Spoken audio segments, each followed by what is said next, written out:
Today on the show, I'm joined by Kelsey Moser to preview the lock-in tournament, predict the LCS Spring MVP, and play some Takedown with your hot takes and bold predictions. This is the True Sight Podcast.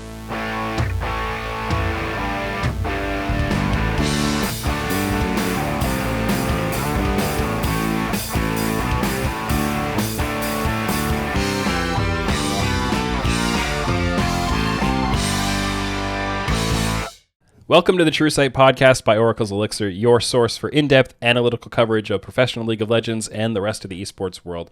I'm Tim Magic Sevenhusen, and we're back for what I'm going to call Season 2 of the show because we took a bit of a break for Worlds in the off-season, so we'll call it a new season. And of course, what would the podcast be without my most frequent and, let's be honest, obviously my favorite guest, Kelsey Moser. Welcome, Kelsey. I mean, you didn't have to say it, but thank you. I appreciate it. Some things become more true when they're said out loud. I feel like all I did was antagonize you on Twitter all year, so I don't know really what I did to earn this accolade, but thank you. Thank you, my loyal viewership. So there you go. It's you and then a lot of other EG staff seem to be frequent appearers in various elements of things that I do online. So, you know, even today, I tweeted out today, you know, like who's going to be, you know, MVP in the spring split. And Mystique's, a former EG player, said Jojo Pion, and he's not even with EG anymore. So yeah, I don't know. My favorite was when you had your takes stream, and then you published like the one guy who said that EG was basically going to win everything. He didn't even realize that was an EG staff member. That was my favorite part. Yeah. Shout out to Crypto XD, our business analyst. You know, follow him on Twitter. Good times. Yeah. But I'm on to him now, so thank you very much for that. So, start of a new year. Obviously, off-season was all kinds of stuff happened. Didn't podcast about it, but did lots of other content and discussions and things. But now we're starting a new year. We're starting a new season. And before we move forward, I think it's worthwhile to take at least a moment to look back a little bit, because to me, I'm not sure how much of it was just me being more in tune with what was going on in the off-season and just having more conversations with people, or how much it was actually the fact that this offseason felt wilder than usual. I'm curious whether you had that vibe as well. If by wilder you mean that I hated my life more than normal, then absolutely. Agreed. 100%. So, yeah. It seemed like, things were changing very frequently, right? Especially in certain orgs. Like, I think everybody got the sense that Cloud9 especially, you know, plans were changing every couple of days. It was completely new direction until finally they picked one. But they weren't the only ones. There were other orgs that, you know, TSM were having multiple options and flip-flopping on stuff, and other teams were held up by all the Bjergsen and stuff. Like, we don't even know what direction was going to be available for us to go because we don't know what Bjergsen's going to do. It just seemed like there were so many dominoes in place. From your perspective on it, what do you think were like some of the biggest or the most influential stories that played out in, is, you know, maybe with the benefit of hindsight now? So one of the funniest things was actually Inspired related, because I remember there was a period where Inspired was like, for sure going to TL. And then there was like this awkward rumor running around that he was somewhat toxic, and I just found that hilarious because I could never, like, talking to everyone that I talked to, I could never figure out where exactly that stemmed from. Like, what did he do at Worlds to make people think that? And there was never a good explanation. I feel like there are so many rumors that take off in off season that just have no actual source, and then people just end up believing them because they spread like wildfire because no basic research is done. So that's one of them. There were quite a few other ones that were really funny, like Mickey X going to TSM was a good one. Because I feel like Mickey X never had any interest in offseason and actually going to an NA team. Well, and see, that one is interesting, right? Because you can have a story like, oh, TSM are considering, like, TSM and Mickey X might be a thing, right? And that, to various degrees, that can be true or false, depending on which side you talk to as well, right? Like, perhaps it was true that TSM were considering making an offer to Mickey X.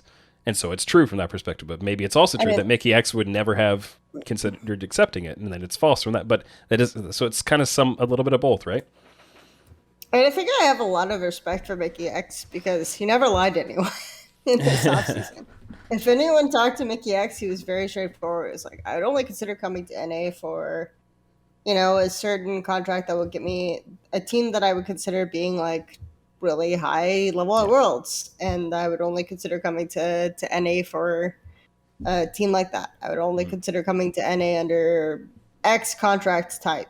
And it was always like super easy to negotiate it with him, but it also made it very clear that he didn't really want to come to NA, like, straight up. And you can have opinions on that. Like, maybe it would have been good for him to just get an NA contract, but yeah, I appreciate that he didn't deceive anyone in terms of his intentions. So I think I have respect for that instead. Yeah, fair enough. What else? So the inspired kind of toxicity rumor, the idea of Mickey X going to TSM. What else? What else really stood out to you? Oh, I mean, there's got to be so many. Chovy, obviously, is the answer every time. No, I mean, I think that the like, from an EG perspective, let's be real, we had 4 different mid laners allegedly coming to EG that I feel like we didn't really ever have serious conversations. Like, we had some conversations with some of them, and I think this is the weirdest point to me is it's like the way that esports off seasons work. If you talk to anyone, you're extremely seriously considering them about to sign them. Yeah. That's just not true. Or right? If one person in the org, like, you have a round table of 8 people, and one person at that table says, "Would we consider this player?" And they go, "We'll put him on the list," and then they never get discussed again. Well, okay, they were discussed in a meeting, right? So yeah. So it's like at a certain point, EG were discussing like 5 different mids, and I feel like pretty consistently we had faith in JoJo in pretty much every offseason I had. There were situations where we explored every opportunity that was like, okay, this guy could be good for X, Y, and Z, and we did proper scouting, cast a wide net in terms of the game footage and making sure that we were making the right decision, but it was never like, we're definitely signing this guy. And I feel like that was portrayed in the media with like 4 different mids. And then all this time we had JoJo in the back of our minds, like, we're really interested. This guy has a lot of potential, X, Y, and Z. And I think for me, that was one of the biggest crazy ones. Yeah. Well, I mean, I waded into the middle of that specific one a little bit at various points, made some friends and more enemies. But, this is how the way that these things play out is so many things do get talked about that never end up happening.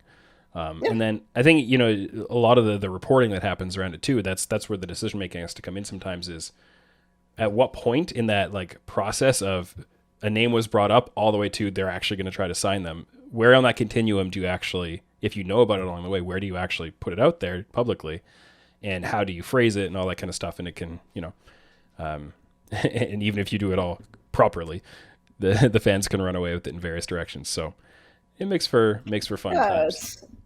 It's just very interesting because, right, obviously the NA orgs I've been a part of are 100 Thieves and EG. And 100 Thieves strategy for offseason is very tight-lipped, right? You never talk to anyone unless you're like 1,000%, maybe not 1,000%, like maybe like 99%, you're sure you're going to sign them. So that's why you get so few leaks about the 100 Thieves offseason. Whereas I would say that Andrew Barton's style of GMing is much more, let's cast a wide net, let's talk to everyone, let's see what the possibilities are. And the way the community reacts to this is, oh my God, Andrew Barton talked to this Brazilian player. Clearly they're going to go all Brazilian. Because I respect like both styles of GMing in terms of, it's like, we're very tight-lipped versus we're going to explore all possibilities. We're going to talk to everyone. But both of them, I think, have the positivity of the community doesn't actually know what's going on. Because it could be anything either way, right? Like, we're talking to 5 different mids. Could be 5 different mids. 100. Meanwhile, we haven't heard anything about 100 Thieves is doing. So either way, you have no idea what's going on. So I appreciate 100 Thieves had the benefit as well of having very few moves to make, right? So there wasn't much to learn about them. But even so, it was, like, I can attest as like a third party on this, nobody knew what Hunt Thieves were doing. Right. And in fact, they nearly got away with the sniper announcement. Very close. And that was like the one piece that I was kind of like, I think they're going to get away with this one. And they didn't quite, but it was so close. I mean, I think the thing that I'm pointing out is no one knew what was going on with 100 Thieves in the 2020 offseason. And that was because, again, very calculatedly, the only players that were contracted were basically players that they were sure that they were signed. Yeah. Yeah, and the players are probably more likely to let this thing spread than the orgs are in some cases. Not always. But. A lot of cases. Let's be honest. So it was very much, and I will point something out. It's not players, it's agents. Sure. So players have agents, and agents can understand that they can leverage information to improve the value of their clients. So a lot of times when you have a conversation with a player in the off season, there might be a mutually agreed upon situation where it's like the player and the org don't want to leak the information, but the agent says it's actually better for my client if people know about this. Mm-hmm. And so the information starts to spread like crazy. Mm-hmm. It's like this org is actually talking to 4 different players in this position. The community reacts to certain ones and they react positively to your client. Like things like that could increase the value of your client in the off season. So I think people don't really realize the incentivization for leaks that come from various sources. People will automatically think about in org or players or things like that, but honestly, it's like people who represent players are incentivized to leak certain information when it benefits them and changes the market values of certain things. So I think that's one topic that doesn't get talked about enough. For sure. And so, I mean, these were a few kind of different things that happened in the offseason. We didn't even touch on things like Jensen considering a role swap to bot lane that didn't actually work out. And then ending up without a team like that whole saga was so, it started so early in the offseason, honestly, right? That was part of the Bjergsen's coming back story. And it chained into, and Jensen might swap to bot lane to make room for him. But, it's not working out and it's not actually going to happen in the end. But like that whole thing, you can just forget entirely that it happened. And I feel like they were like, I should go back to making a list at some point. And I feel like there are 3 or 4 more things like that. And then some that may never be known, probably even deeper behind the scenes that might be even wilder than that. So, yeah, off season. Yeah, I mean, just to comment on that, because I feel like my org in some ways waged war against Jensen and his brand. And I won't elaborate on that, sorry. But in other ways, let's say that I have sympathy for him because why was Bjergsen the de facto mid laner of TL if he wanted it?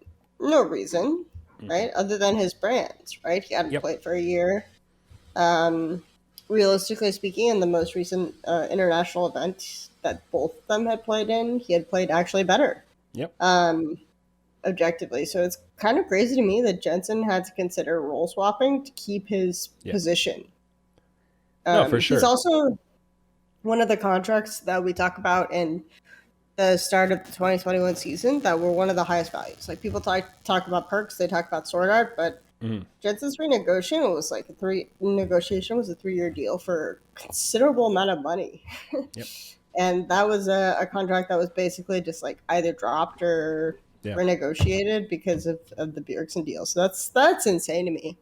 To me, that might be one of the biggest stories is just the Jensen dropped over for Bjergsen. It's kind of like a golden jail cell that he ended up in, and you can't even blame him for like, hey, you signed this contract knowing that it was going to hurt your options. No, he didn't. Like he signed this contract thinking I've got a long-term future with this team and I'm being very well compensated for it. This is all good. And then suddenly kind of the rug gets pulled out from under him, and also he's stuck in this position where he can't really easily move to another team. Yeah, I definitely feel you. And I think people kind of misinterpreted or focused on certain parts of some of the content I put out about it because, me saying I don't think EG should get Jensen or that they're not going to get Jensen was never about Jensen, right? It was about Jojo Pion. And so people like, and I came out right after that saying like, wait, he's not going to have a team at all? Well, Anyways. Yeah, I understand. Rehashing. I understand you need to defend your perspectives, but it's like, I mean, I will say something bold at this point, that it's like if someone does make a desperation play for Jensen, it might be TL. That is bold. Yeah. That they could afford it. Not that many could. I'm sure that my effigy will be burned at this point on both the TSM and TL subreddits, but I'm here for it. It's all good. So get the hate views. The hate views of the podcast. That's what this show's all about. Yeah, if you just clip that quote and post it on Reddit, I can't even blame you at this point. I chose to say it, so that's the way it is. So let's start looking forward. We've taken a little chunk of time here to look back a little bit, and there's so much more that could be talked about. We'll write a book. I think Peter Dunn mentioned at some point that someday, when he's a few years out of his esports career, he wants to write a book about this kind of stuff. So someday push him out of the scenes so that we can get his book in a couple of years. This is what needs to happen. But let's look forward. And I think, before we get to things like lock-in, obviously, which it's a big deal, and trying to project forward to the year, maybe just a few brief notes, and, that I like to use this show sometimes to cheat my prep. What's happening in the meta right now? We're seeing Jinx. I'm seeing Victor. I'm seeing Corki. What's the kind of cheater prep on what I should be expecting in the next couple of weeks? Corki for sure. I think we saw, if you watched the FX RNG game, I think RNG did almost everything correctly in terms of punishing the Syndra versus Corki matchup. Down 30 CS, and Corki still popped off. Yep. It's just the unfortunate reality of the situation, and arguably Xiaohu is the best Syndra player in the world. So that is, and I remember top lane or mid lane.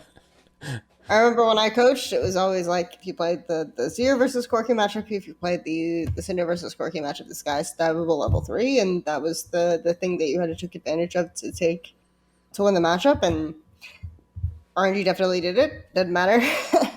I think we're starting to see like a lot of Ludens based mono poke builds from champions like Corki, Kaisa. Really big things that I think would be interesting. In terms of other meta things, stuff that's very fun and interesting is the fact that the first crab sucks. It's terrible. Yeah. It's useless. Right. So I think we're going to see full clears or close to full clears, and then junglers just making lane games because crabs don't matter. And you have free time anyway that you have to account for, and you don't care if you give up the crabs on the first clear. So I think that's something that will be more explosive. I don't know if NA will pick that up, but it's definitely something that's been huge for LPL because it's encouraged a lot of cheese plays, level 1 bot, to create like volatile lane states and have gank assists or gank effects from that result. Level 1 bot lane cheeses, a lot of them are terrible and shouldn't work. So I hope we don't get to see those in in lock-in, but you never know. So yeah, it's really interesting thinking about it, and I hadn't, with all the other, I think the bigger changes, obviously, like the TP stuff and the new dragon types and maps and all that kind of overshadow it. But that crab change, there's such a fundamental pattern that has been in place for a pretty long time now of how you do your clear to get to which crab at which time, and how that influences which lane you're covering, and how the side lane is supposed to manage their waves according to that potentially have to get totally reinvented now, right? Yeah, for sure. It's also something to think about because when you're working with players who talk about cheater recalls, which were super popular for a long time because of a C9 coach, that I'm sure we'll get to at some point. You had to say like, great, you can cheater recall here theoretically for your matchup, but if it causes your jungler to not get a crab, don't do it. And that's, who cares? Right. Yeah. At this point, it's like if my juggler doesn't get a crab, he's probably doing something more useful anyway, right? On the opposite side of the map. So all good. Definitely a lot of conversations like that in terms of just changing the jungle thinking. And if you have slower clear jungles that want to do 6 camps, for example, you're not going to get as punished for skipping and only doing 5 camp to scuttle. Like before, that was more common if you're a slower clear jungle. Now you can just do 6 camps, and it's actually more worth for XP and gold that you're going to receive. So I think that just gives a longer window, especially because of camp respawn timers, for junglers to do stuff without getting a punishment. So Yeah. more lane interaction is definitely where I see this going. And with the teleport changes in top lane, do you think that's going to influence, like, are we going to see a lot more jungle attention in a bot because you're not going to get punished by top laner TPs? Are people going to be ganking into top more because top, is going to just be focusing on lane anyways? Or are they going to leave top more on an island? Like, I've gotten a little bit more of the impression that top's going to be left on its own more often. But so in 2014, okay, okay, 2014 World, a team called Samsung White, Samsung Blue had an interesting innovation, which is if you gank the top lane and cause them to die and TP back to lane, then you have TP advantage and you can play like a psychopath in the bot lane, right? Mm-hmm. Crazy stuff. Mm-hmm. That seems so basic now. Mm-hmm. But in 2014, it was a wild innovation. It won so many games, and that's why a lot of people thought that Looper was a god when he really wasn't. So cool. Fun times. But I think a lot of people in solo queue are feeling like, because I feel as if a lot of top lane strategy in solo queue is based off of TP, especially in highly low. But in competitive, I think a lot of top laners are living their best life, right? Because it's just, we're playing 1v1. If you want to influence the rest of the map, you have to leave the lane and then I get your entire turret, right? Yeah.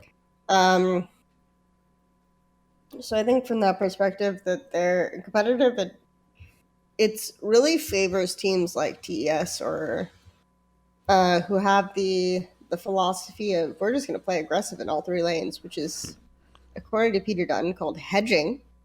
So you can always make an advantageous trade play in one lane, push really far ahead if they gank another lane. So that's like hedging because you're playing risky bets on opposite sides of the map. Oh yeah, I can see it.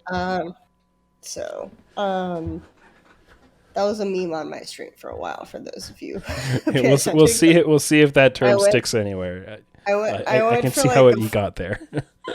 I went for like a full week not knowing what hedging was, and people were asking me questions about hedging, and so we just made stuff up. But and eventually, I learned what hedging is, and also, funnily enough, Clement Chu, PCS and LPL caster has a definition of hedging that's completely different and related to team fighting. So.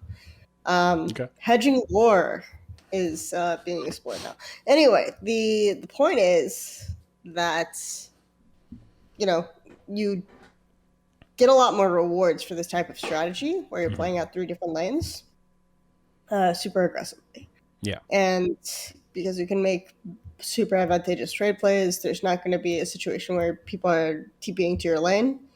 And when you think about like the sheer numbers, there are more people in the bot lane. So you just go, you get a double kill, and that's how it is.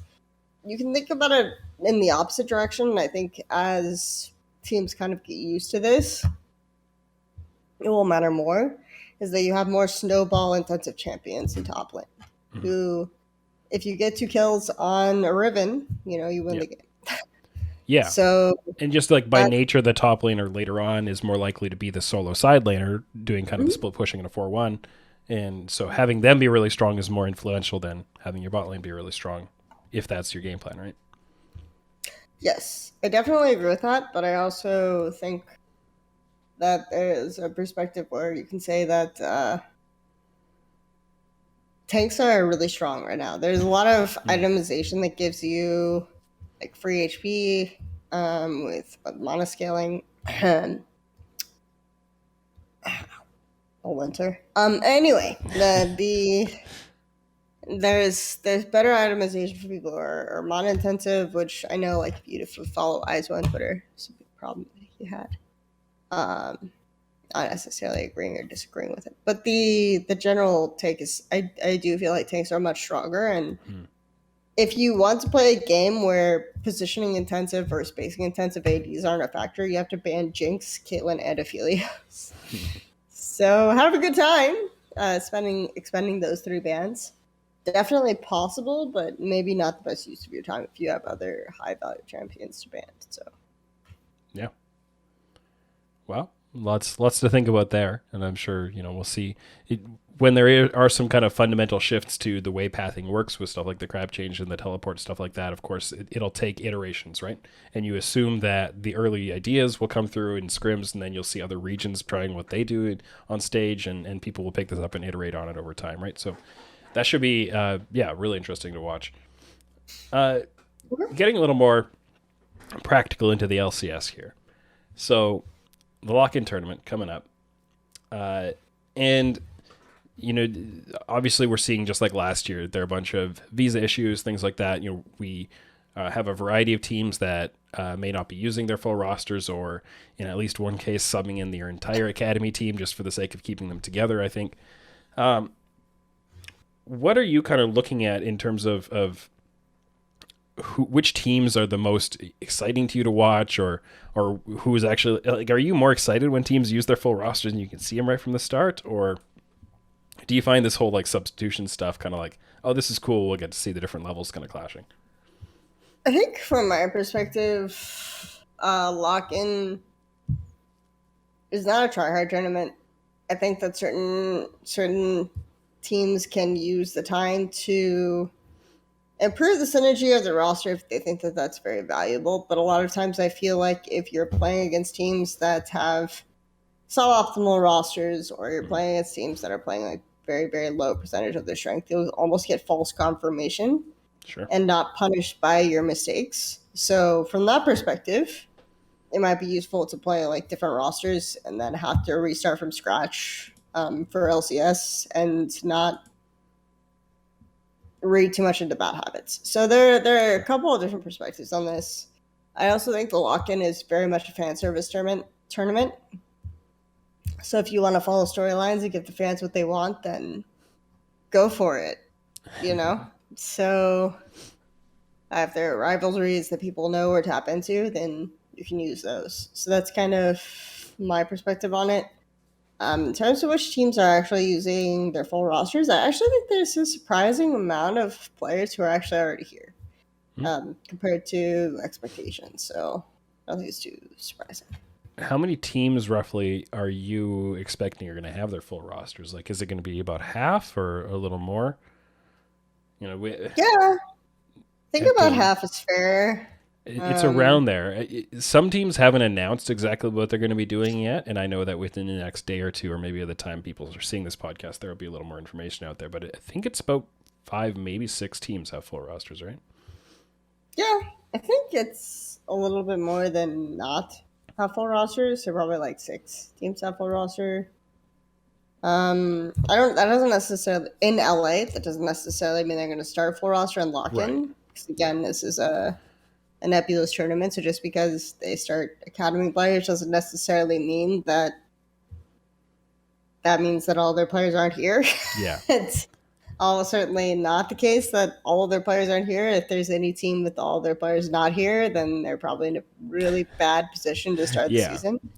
Almost all teams at least have some of their players here already. So yeah. So I know Cloud9 have said they're using like Blabber and Fudge, but I'm pretty sure they've said they're using Darshan, Blabber, Fudge, and then Sven and Isles in the bot lane. Yep. So they're not using their starters. TSM have said they're bringing, I believe, their entire academy roster in. Dignitas have XU playing instead of River. These are the ones that I believe have been announced publicly so far. Yes. That are not full starting rosters. There's been a lot of conversation over the past couple months throughout the offseason about, obviously, Team Liquid have the situation where CoreJJ needs a green card in order to be eligible, their starting roster to actually be eligible to play, because they can't have 3 imports. And given that there's been no announcement of CoreJJ having his green card yet, which you think they'd make a big deal about, you have to assume he won't be playing. Maybe they're just waiting until Thursday or Friday. But I think those are the 4 teams. Right? Yeah. Maybe they are too. maybe they're waiting paperwork. I've also heard there's potential issues with Pride Stalker on Golden Guardians. Okay. So yeah, a lot of options or a lot of issues potentially coming through. So it's like 4 or 5 teams at least. Do you think there's a chance that a team that's not running their full starting roster could win the tournament? There's a chance. If there is, then it feels really bad for teams that are starting their full roster. And maybe it feels good for the teams that wins. It's like, okay, we've got a lot of options. Yeah, we just have the most talent of anyone. Look at us. We've got There's like something 11 with players better than anybody else. There's not really a broad takeaway that you can have, though, from that perspective. No. So Yeah. So you have to I think don't that know. I think it's definitely an interesting tournament, and I don't think we should dismiss it because there's always a goal for this tournament from every team, right? Yeah. But the winner is not necessarily the point. Very similar to Academy, which your viewers will relate to. So, sure. there you I mean, go. there's also a $150,000 prize for lock-in, so it's not like it doesn't mean anything. But that I doesn't move the mean, needle for these teams at this point. Some of the teams might. you say that, but the players themselves on upper end teams, they're arguing over that amount of money as pocket change. So it's all good, It's, yeah. So you have to think that the favorites, though, will be drawn from the teams that are using their full rosters, right? So 100 Thieves, Evil Geniuses. Who else do we got that we expect to be running full, like maybe FlyQuest if they've got their full roster? Immortals. Yeah, FlyQuest are going to win lock-in. Definitely. I'm just making a list here. They've got it. I'm sorry, do you feel attacked? Me personally? In my Cloud9 t-shirt? In your Cloud9 t-shirt for your team that's like only two fifths there? Yeah, sure. If you had to go out and make a prediction, who would you be looking at as like the one favorite, or maybe pick more than one team and make an argument on each of them? Who's going to win lock-in? I don't understand that by now you don't realize that I just answer evil geniuses to this question every time. Like, Well, convince me they're obviously gonna win. Because so I'm running a predictions contest right now for lock-in, and people seeing this within the first day or two after it comes out, you'll still have time to submit this. So head to the Oracle's Elixir Discord and check the announcements channel. You'll find the link there. Scroll up a bit. Out of, at this point, almost 100 responses, 60.7% believe 100 Thieves are going to win the tournament. So convince me that Evil Geniuses, the third most popular choice, are going to win. I'm just thinking about, given if those are the odds, like how much 10 points that I could make, it's crazy. Yeah, it's a pretty good return.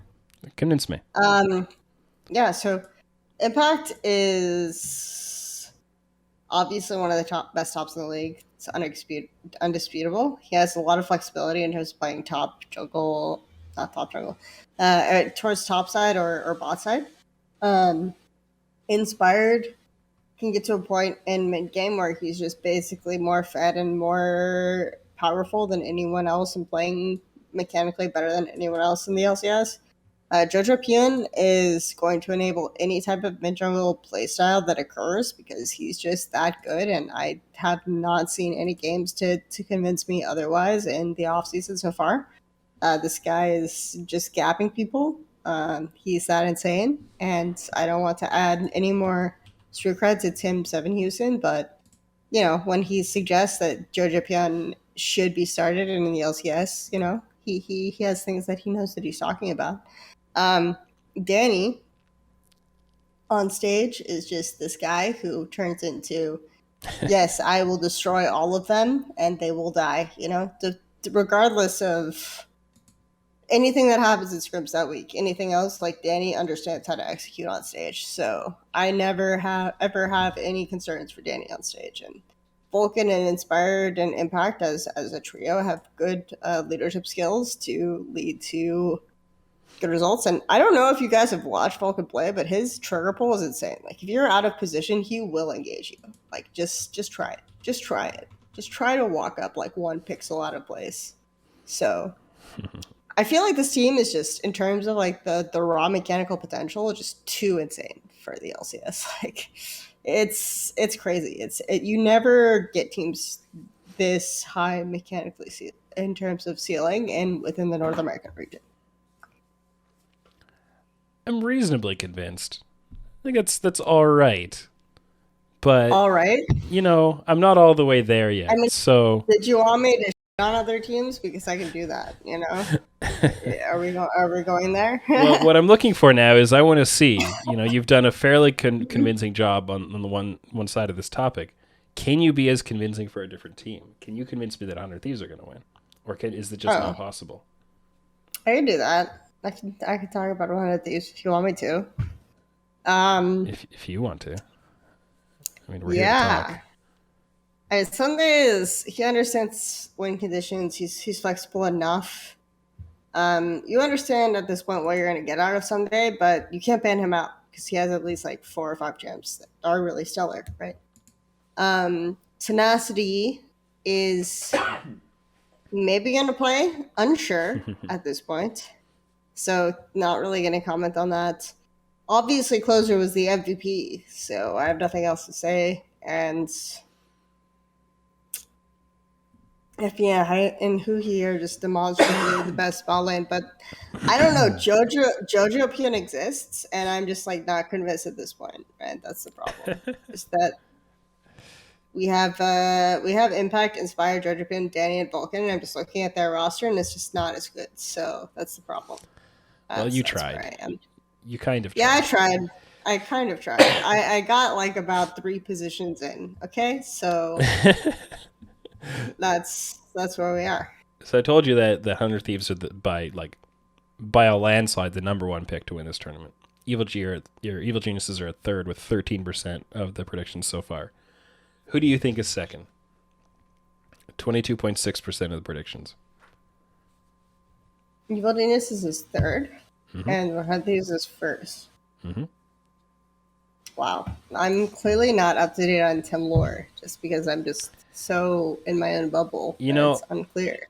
I think you don't have to be too focused on what type of fan follows my content anymore because, I'm just assuming Team Liquid. So that would be a good guess. I would say you could have gone with Team Liquid or Cloud9, but that depends on how informed you think the people that are on this are on what Cloud9 is going to be actually playing. It is Team Liquid, 22.6% of the predictions. There you go. And it's a little bit harder for people to be aware that Team Liquid may not be playing, say with Core JJ, compared to Cloud9, who have been much more public, I think, about kind of the visa issues they're facing. But I'm a little surprised, honestly, that people aren't registering more that this may not be full strength Team Liquid. Yeah. Maybe people do know that Core JJ is unlikely to play, but they just feel so good about Ayla. It could be. Yeah? I mean, no? Ayla's not too bad by the NLE standards. Ayla's pretty good. I don't mind. Yeah, I may completely trolled. Obviously, this doesn't exist. Anyway, yeah. So Ayla is pretty solid. In terms of where the support competition is, I don't think Ayla is too terrible, but I do think that Core JJ provides a lot of band-aid fixes if mid is losing, for example. So that's where I see Team Liquid struggling. If they don't have core. So yeah. That's my interpretation there. Can you guess? I put a few kind of profiling questions in this kind of poll questionnaire thing. So, can you guess the name of a player who would be the most common pick for favorite LCS player out of the people who responded to this? And I'll make it a little easier because there are 2 tied for number 1. So you just got to get favorite LCS player. I assume Spica is 1. Correct. I'm correct. Nice. Good job. Congratulations, me. Let's see. Who else would be a favorite? Would it be Bjergsen? Really? Would it? I don't know. It's not, but it's close. Okay, close. See, you just gave me a free guess because I hadn't even submitted an answer. Yeah. Oh, and I just found another misspelled, and it's not another misspelled one of Spica. And somebody put in 2 names, and one of them is Spica. So Spica's actually starting to run away with this a little bit. So Speaker is just OP. Got Yeah. it. I'm assuming the second most popular is going to be, I think, Flabber. That's my guess. He's up there as well. Right now he's on par with Bjergsen, but Fudge is actually up in what I realize is now Really? second. Yeah. I was considering it, but I didn't quite think he had made it there in terms of legacy. So No, he is. And so like let's get some just evidence good. here. Oh, Like he doesn't have legacy per se, but he's got a lot of what have you done for me lately power, right? Like I think the personality that he brings, what Cloud9 were yeah. able to do, and kind of the role that he Look, was given or that played in that. You look at the so I just put out a video earlier about kind of MVP candidates who could actually be the MVP candidates for spring. And because the LCS Twitter channels posted this and they had 4 pictures of players who were candidates, and Fudge was one of them, right? And I think in that the fact that they selected him speaks a lot to the fact that they realize he's super popular with the fans. that just goes to show that branding is the most important thing that you could do for yourself as a rookie Super player in important. North America. Yeah. Oh yeah. He's doing a great job with that. Yeah, just 100%. Like, if I ever hear a player tell me again, but what is the point of this interview, Kelsey? I'm just going to maybe punch them, at this point. Like, it's gotten to the result where it's like if Fudge after 1 year in LCS is one of the most popular players in the league, Yep. you gotta get it. Like, Mhm. branding is so important. Not to say that Fudge played poorly, but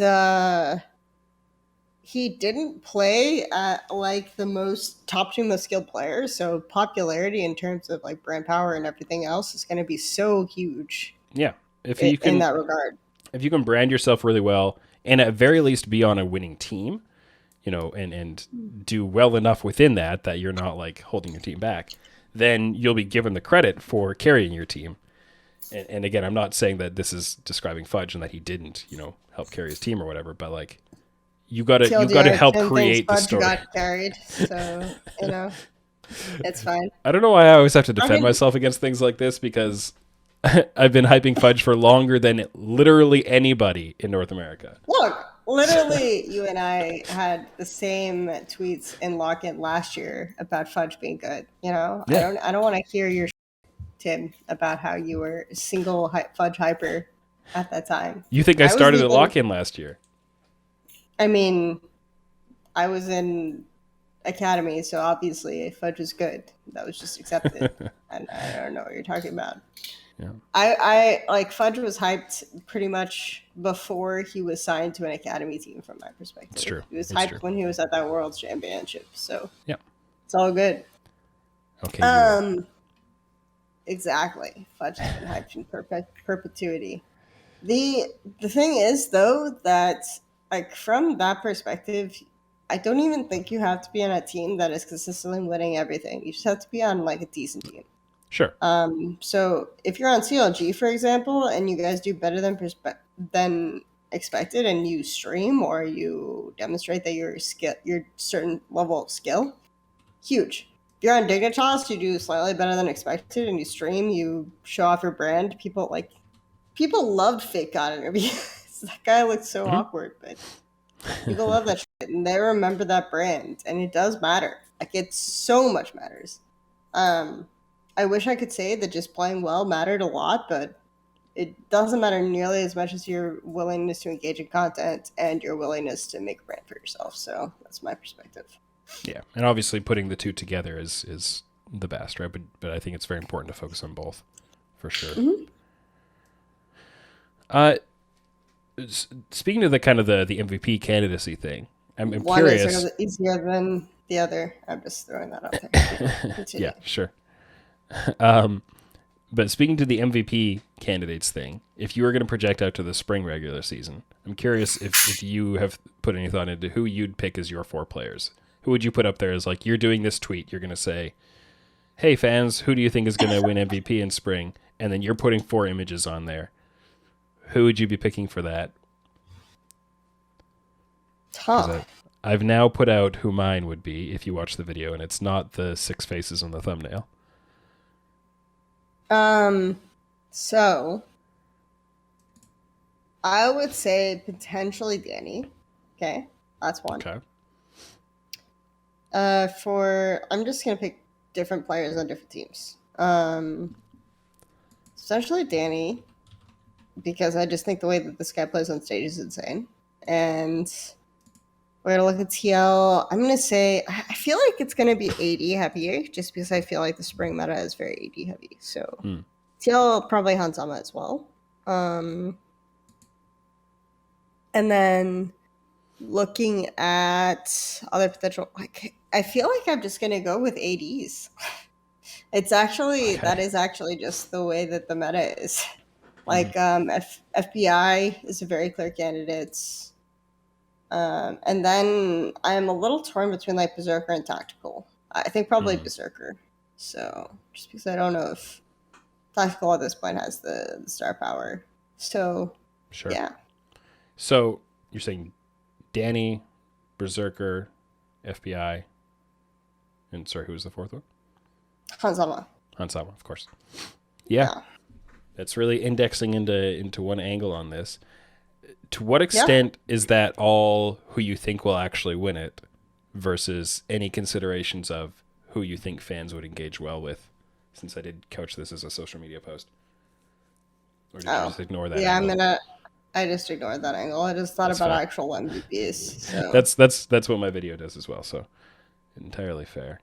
Yeah, I'm going to just assume the MVP is going to be an 80. So if I index into 80s, then I have a high chance of getting one at least. So now, when's the last time that a bot laner won? I'm gonna quickly look this up. When's the last time? I don't care, because right now the meta is like ban 380s if you want to play like a human and not get gapped by the superhuman 80 carries that people have. So from that perspective, I think it's just really easy for ADs to win MVP. So Double Lift is the last bot laner, 2018 summer. Before that, Arrow in 2017 spring, and that's it. I mean, that's reasonable. AD has been pretty shit since then, so that's okay. Yeah. All right. Because think about like 2017 summer, that was Ardent meta. That was probably the last time ADs were really, really good. Yeah. So I'm ready for them to be OP again. I'm really ready for it because I think it's overdue. So in case you didn't see what my list ended up being, I had Hansama in there as well. Okay. I picked Inspired because I figured the team's set up really well for him to shine and get a lot of credit for it. In what way? Like the fact that I think he'll have tons of prio out of mid, because that's the way JoJo plays and kind of the performance level I expect, which always helps the jungler to do what they want to do. I think he's got Vulcan, who's you were mentioning earlier, the playmaking and the engage potential, so closer doesn't have to as often take on the primary engage role. He can get set up a lot, and people love junglers that get Viego pentakills, basically, right? Like, so he can potentially be doing that kind of thing. And Impact, of course, great player at enabling the people around him, also like engaging and doing stuff that helps his teammates succeed. All those kinds of things, I think, set him up to be a visibly successful, right? And a lot of this, when you're talking about MVP, it's not necessarily who I think is going to be most valuable and who I'm going to end up voting for. It's who the entire voter pool is going to vote for, who they see as the visibly successful piece. And I think Inspired is going to be visibly successful. Basically saying that LCS is Polish biased. Sick. Okay, continue. So yeah, Inspired. I'm kidding. I put Spica in there because I think it's reasonable. Yeah. People love Spica, and deservedly so. And junglers, I think, do get a lot of credit and stuff. Has anyone ever gotten MVP 2 splits in a row? That's a good question. That is a good question. Let me look it up again. Has to happen at least once, right? I don't think so in LCS. I don't think so. Because we had... So if we run through the full list, we were doing this in the Discord earlier, making a list. No, there hasn't. 2014 summer was the first LCS MVP award. Zhao Wei Zhao got it. Then we had Bjergsen, then Rush, then Reignover, then Bjergsen, then Arrow, then Bjergsen. Then Aframu, Double Lift, CoreJJ, Svenskeren, Blabber, Core JJ, Blabber, Spica. So we've had a bunch of like twice and 3 splits. A couple But times. not twice in a row. Okay. But never Okay. twice in a row, no. But I think it could Not happen. even Pearson, who got it 3 times. So. Yeah. And then my fourth that I put in there was actually Abadaga because I think you could make a pretty strong argument for Abadaga or Closer or FBI from 100 Thieves. And to some extent, that weakens the case for all three because I think they can steal votes from each other. But I think the mid lane pool overall in LCS is weaker in the year to come than it has been previously. And I just think Abadaga is going to stand out a little bit more. And I think that's going to be easier for the overall voting pool to notice as well. So I picked him. But I could easily argue myself into any of those 3 from 100 Thieves, but I think one of them needs to be in the list.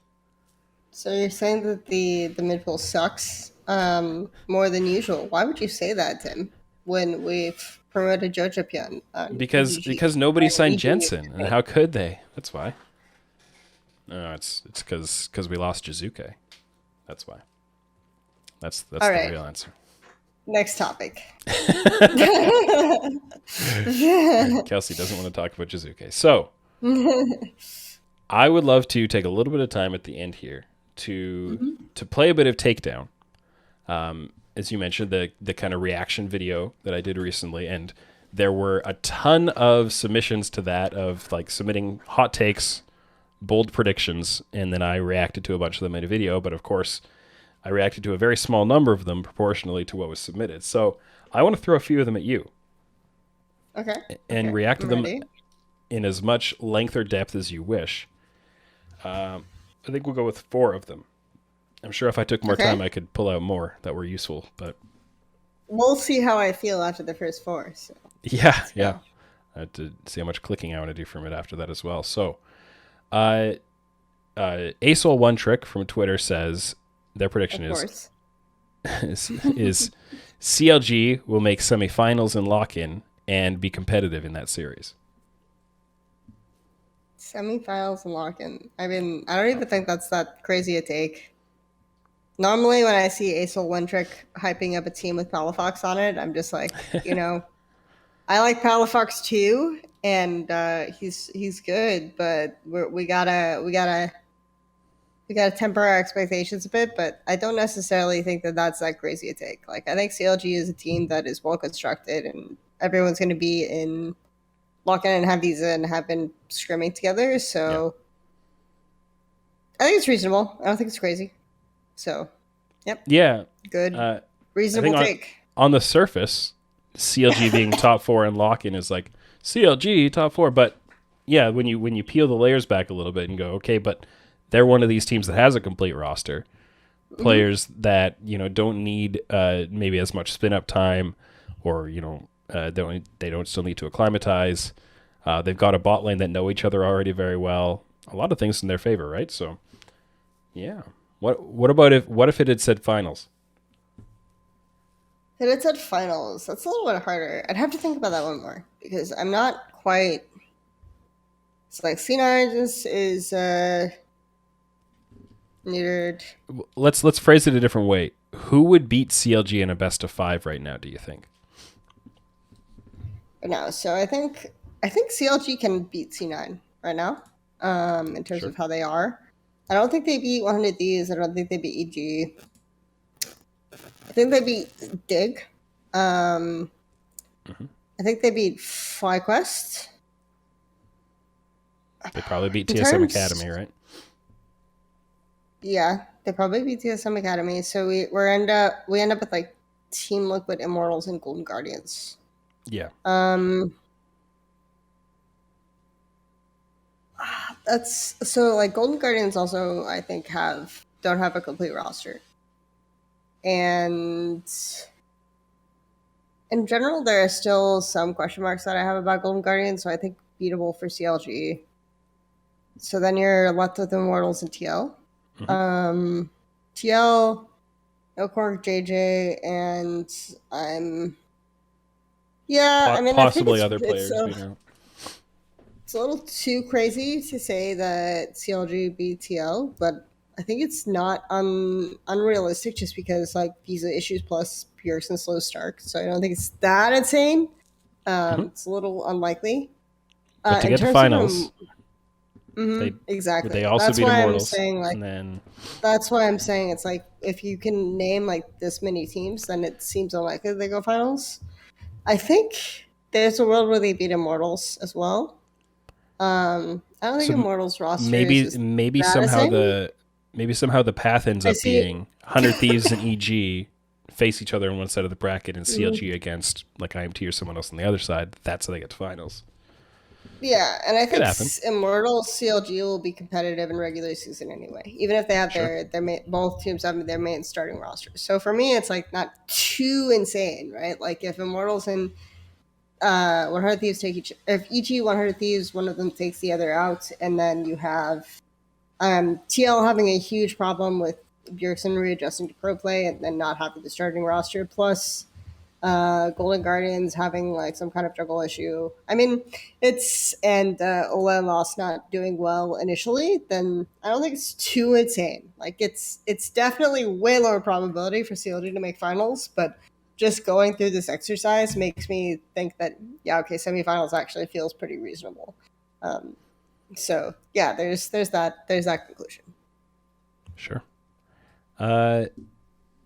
Man Bear Pig 2992 says TSM will tank so hard that Spica will leave in 2023. I mean, when is Pika's contract up? Oh, doesn't matter. If It you really matters to wanted to me. leave, it does matter, right? But if you really wanted to leave, It matters for my analysis of the take. So, sure. contracts ends end of 2022 anyway. So yeah, that seems pretty reasonable. Yeah, like how like, hard do they even have to tank before he decides to leave? That's the like I question. think with a lot of the drama going on inside TSM, if certain things just tilt in one direction or the other, it's not even crazy, right? Like they could even win and he could leave at a certain point if it's deemed that Reginald is indeed a sociopath and that Riot Games has hired a morally bankrupt law firm to conduct the investigation, then at a certain point, like Speaker just walks anyway. So yeah, this isn't a wild take. I think that though, if the spirit of the take is on the side of how well the roster will perform, right? Yeah. And from that perspective, I don't actually think this roster is that bad. Like I think Shunny is pretty good. In the context of like he's at least a top like a mid-tier LCS support for sure. Kaidoa, I don't know. Like I think Kaidoa has a good method for playing mid, or he has like a good instinct for playing mid, which will push the LCS in a better direction, but his mechanics are not like top tier, but I don't think they're so bad that you're in a position where your jungler just hates everything and leaves because of your results. Like I don't think that that's where TSM are. If it's a results based conversation, then I think this comment is way out of line. If it takes into context the situation TSM are in, then it's reasonable, right? So that's where I am. All right. Let's see. I've got a lot of these things, predictions for where teams are going to finish, and a lot of them you'll have competing ones a few apart, saying this team is going to be great, this team's going to be bad. I think this one's interesting. Okay. Eliath says Team Liquid declined in mid and top and won't place top 3 in spring or summer playoffs this year because of it. It's like decline mid or top and bold place top 3. So they're saying Mid Bjergsen's a and top. downgrade. They're saying Bjergsen's a downgrade on Jensen, and Bwipo is a downgrade on Alfari. Well, this part of it isn't too crazy. Like again, I feel like you're just like throwing me softballs. Like you're just giving me frisbees. Like what are you doing? You actually want me to pick these up. So, I mean, it's true. Like Alfari is better than Bwipo top.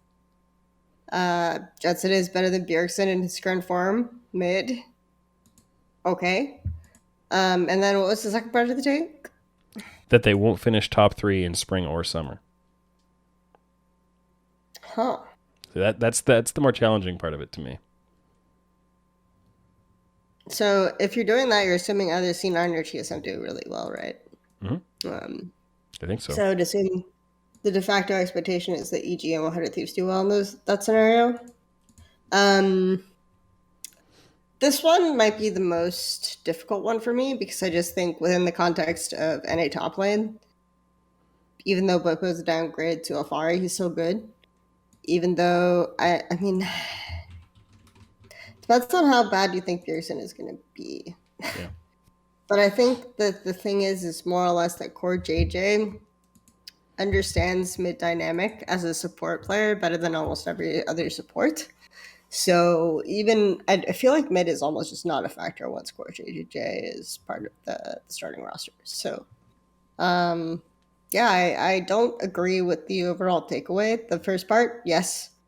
I don't think it's crazy, but the second part I don't agree with. I found something from One Bad Steve on Twitter, who agrees with part of you, and it's a two-part thing. So I'll give you the one where he agrees with something you said. Or sort of agrees with something you sort of said. He said Jensen will be Team Liquid's starting mid laner before the summer split ends. Okay, so that's fun. But the other part of it was about LCS mid lane. Fudge will be the undisputed best mid laner in both spring and summer. No.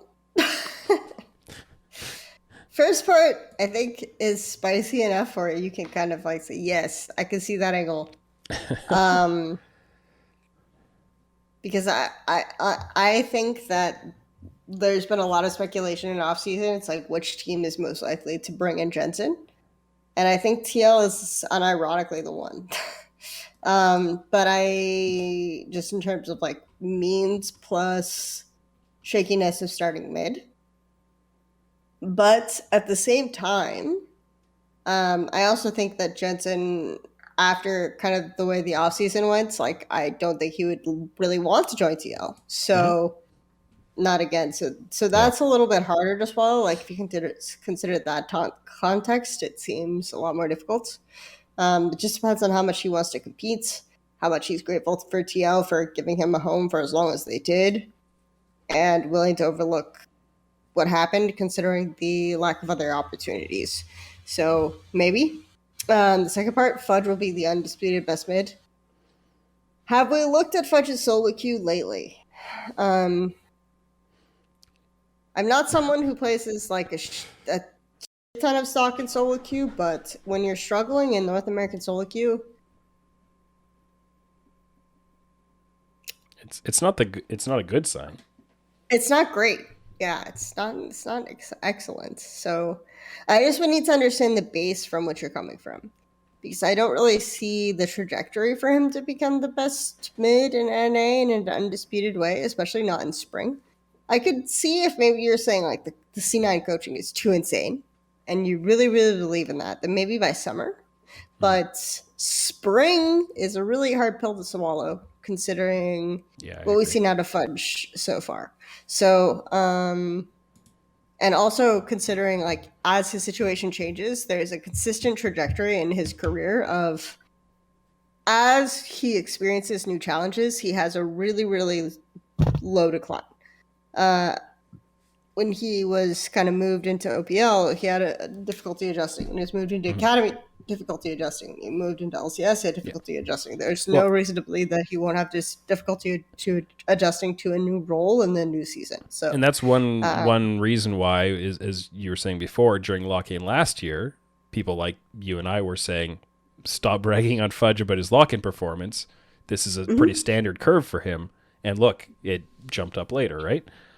Yep. And it's really hard to believe from that perspective that he will be the undisputed best man in spring. Yeah. If you're really part of the C9 church, then I can see the logic that would take you to summer, but there isn't really a logic that takes you to spring. So, yeah.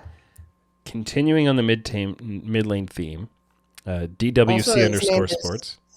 Also, his name is Jojo Pian, and he is going to be the undisputed best man. And anyway, continue. Yes. DWC_sports says, Tukui is going to be a top 4 mid laner, which will show that the major ERLs have essentially caught up to the LCS in quality. Couple of barrels on that one. Tukui is a guy that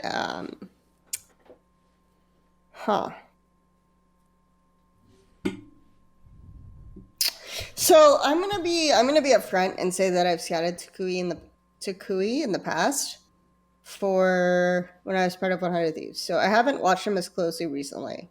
So maybe he just became Faker in the intervening year, but he was definitely not on my list of guys that I would even consider, right? Straight up. And he's not someone that I think is going to demonstrate an insane level within the context of North America.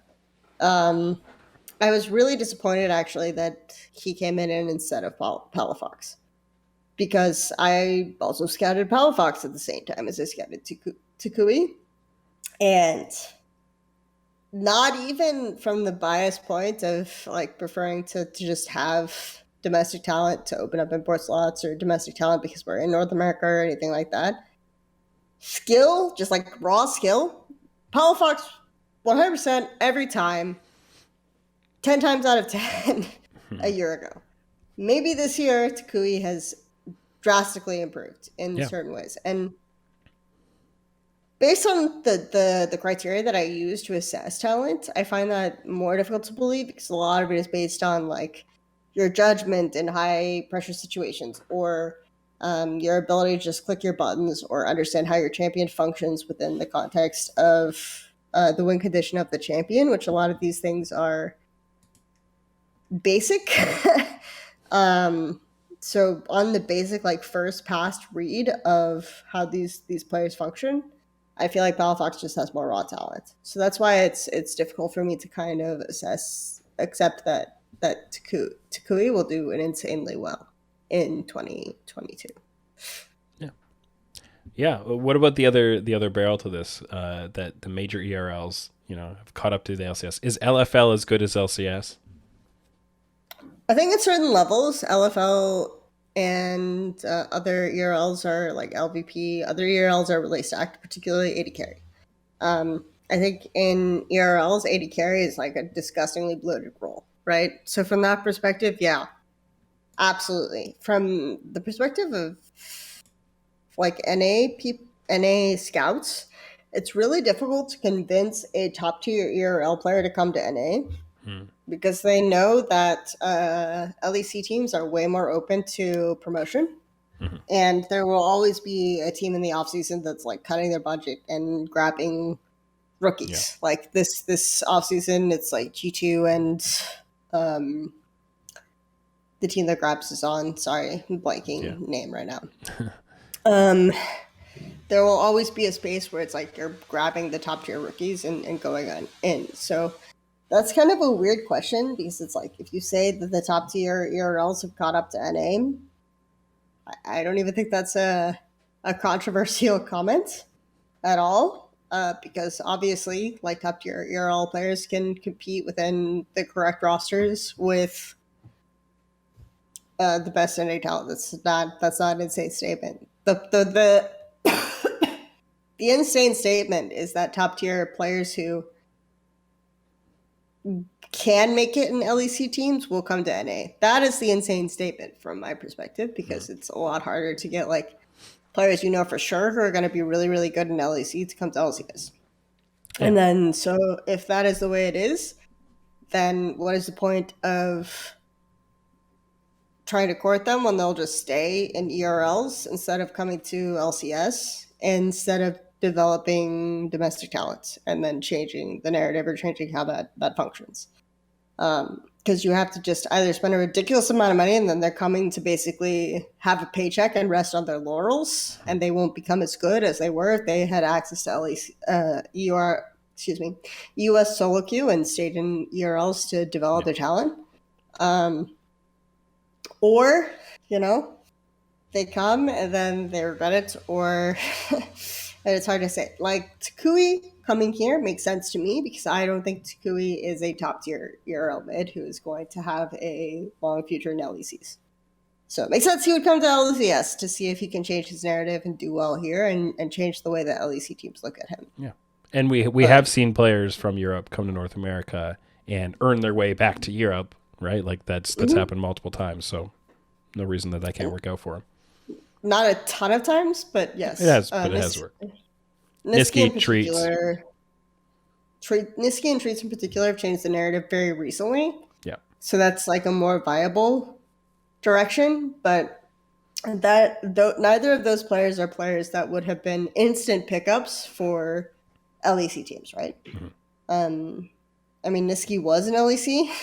Yep. Niski wasn't EULCS, but he wasn't someone who was regarded as like this is going to be on par with like Caps and Perks and that like of talent. So it made sense for him to come here. And then he went back to. He actually made his way back to LEC and did pretty well on select champ pool. So there is a universe where coming here when LEC teams aren't going to look at you is going to change your narrative. But that isn't really the spirit of the question that was asked, which is that digression. But it was a good digression. Yeah, which is that you can just grab like a mediocre ERL mid and he'll do like insane in NA, and that means that NA talent sucks. I don't really know what the spirit of the question was. I'm going to be honest. You're strengthening the take a little bit. I think, especially when most people would look at Tukui, they'd look at his Spring MVP award in 2021 and go, "Oh, he must be, top level ERL player." Yeah, so. I just like, and I'll like rightfully admit that I didn't watch him as much this season, right, compared to previously. But based on like his baseline. My baseline assessment of him, I find it very difficult for him to be a completely different player now. So that's where I'm coming from. I think we've walked to that point plenty. And so I want to wrap it up with a really good one. Okay. The take is Immortals will make worlds. And this comes from Twitter @Immortals. So who do they have to beat to make worlds? That's the real question. They have to beat. I don't think the official Immortals Twitter account cares who they have to beat to make worlds. Well, I'm just saying we have to care, Tim, because we have to assess the take. Okay, so they'd have to beat 3 of TSM, EG, TL, 100 Thieves, and C9. C9. So they'd have to beat 3 of those teams. Which ones are the ones that they are most likely to defeat? Well, if you look at my power rankings, they'd be most likely to beat C9, then they'd be most likely to beat TSM, and then they'd be most likely to beat EG. In that order. Those are my... Okay. You're under-prepped on this, Kelsey. I mean, I definitely watched that video, but that was a while ago. Why would you? I did. I watched the entire so thing. Long. I watched at 2 times speed, if that matters. Fair enough. So there's that. I think TSM is somewhat reasonable, just because I think that it could happen. I think that you have like very volatile players, and the way that the Immortals roster is set up is very like we're gonna pick scaling and just kind of let you run into us and win the fights that way. So you have Cersei, you have Power of Evil, you have Wild Turtle. They can all do this kind of play style. Yep. I would find their games extremely boring, but definitely reasonable, right? Can do that. Then we get to the other teams that we have on the table, 100 Thieves. I feel like this is where we take the 2014 Reddit strategy proposed to North American teams and we apply it, which is just tilt them. And they're definitely tiltable players on 100 Thieves, so, that would be the strategy. Like, let's see if we can target and gank these players over and over. I'm not going to say who they are because I'm not going to call them out like that. That's rude. Yeah. And then, let's see. Cloud9 might just implode, right? So that's possible. Evil geniuses, like Inspired likes to power farm. Jojo Pune's gonna coin flip everything, and of course, Impact can't play Jace or carries, right? So that's reasonable. Just ban Renekton and you're good.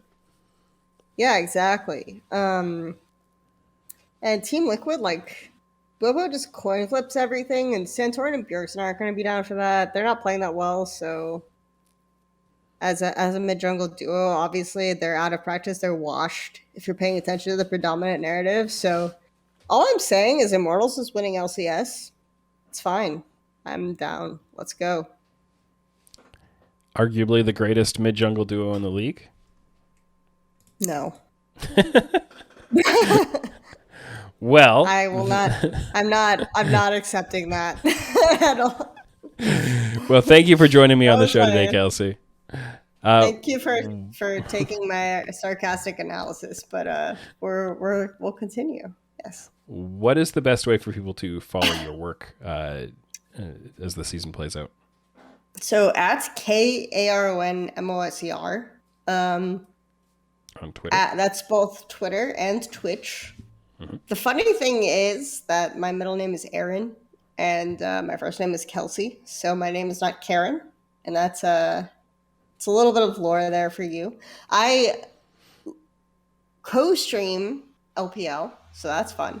I will also plug the Evil Geniuses teams, even though apparently we have an AFK farming jungler, a coin flip mid, and a top laner who can't play carries. So, yeah. Bot laner who can't lane, by the way. Yes, bot laner can't lane. And a support who couldn't hack it for C9, so what makes you think that he'll do it for EG? Yes, a support that was removed from C9. Yes, so this is all... Our team is terrible. So follow them out of pity. But follow them anyway, yes. Honestly, this is... I still think this roster is like so insane in terms of fingers. So if you like to watch like really explosive, cool plays, then follow them. Also watch my LPL co-streams for the same reason. So there you go. And then pay attention to Academy, because there is now a Twitter called Path to LCS, which means that you no longer have to follow me on Twitter to know when Academy games are live, which that was the case for a while. But it's no longer the case. So good times. Yeah, definitely. And thank you to everyone for listening. This is you can support the TrueSight podcast at patreon.com/OraclesElixir. You can subscribe to the show on Spotify, Google Podcasts, and Apple Podcasts, as well as anchor.fm/TrueSight. And make sure you check out the Oracle's Elixir Discord server to talk about League of Legends esports, data science, recently more music and entertainment and things like that. So links for all those things will be in the show notes. This has been the TrueSight podcast, and I'm Tim Sevenhusen. Thanks for listening.